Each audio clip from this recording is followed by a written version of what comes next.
Hi, I'm Matt Fetick with SoldByShortSale.com. I am Pennsylvania and Delaware's leading short sale specialist, and I am proud to do so. I really enjoy the opportunity to help people that need a helping hand in a time where things are a little bit tough for them. You see, so many good people who start out doing all the right things end up in tough or bad situations. In a situation maybe where they owe more money on their home than what it's currently worth, and they need help and they want to get out.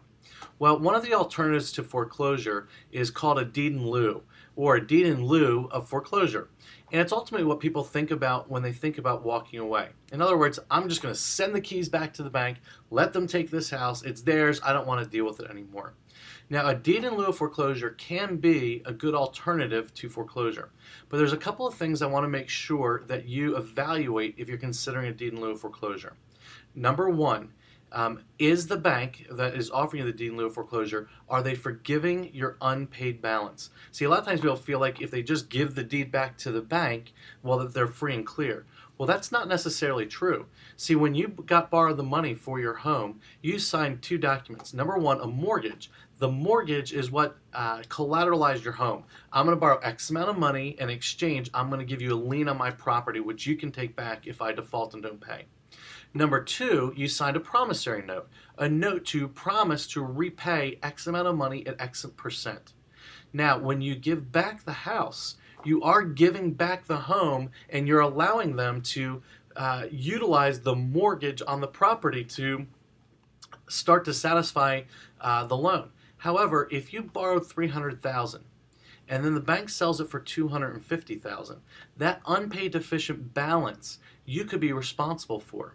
So if you're going to do a deed in lieu of foreclosure, make sure you have somebody, whether it's an attorney or somebody that with the experience to look at it. Does the document clearly state that you are free and clear of the deficient balance? Because you could be responsible for attorney's fees, upkeep, maintenance, and all those other types of things, and get a letter after the deed in lieu telling you what you owe. So if you're doing a deed in lieu of foreclosure, get the facts. Number two, if you have a home equity loan or a second or third mortgage on your property, and you offer a deed in lieu of foreclosure to the first, that does not do anything to relieve you of the note and the responsibility for the other junior lien holders.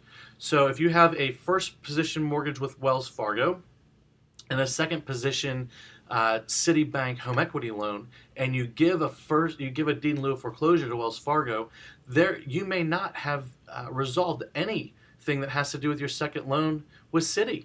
And you could start getting collection notices for that unpaid balance. So a deed in lieu of foreclosure may be a good option, but you really need to read the fine print, evaluate all the information, and get expert help. If you're considering a deed in lieu of foreclosure or you're looking for any of the alternatives to foreclosure, please call me and let me provide you with resources. I'll give you the best information that I have. I will point you to the best real estate attorneys and tax accountants to help you evaluate your situation. But our goal is to help you make the best decision for you and your family so that you can move on with your lives. So if you want more information, please call me, Matt Fetick, 610-427-4420. Visit my website, soldbyshortsale.com, and click for more information. Thanks so much, and I wish you a great day.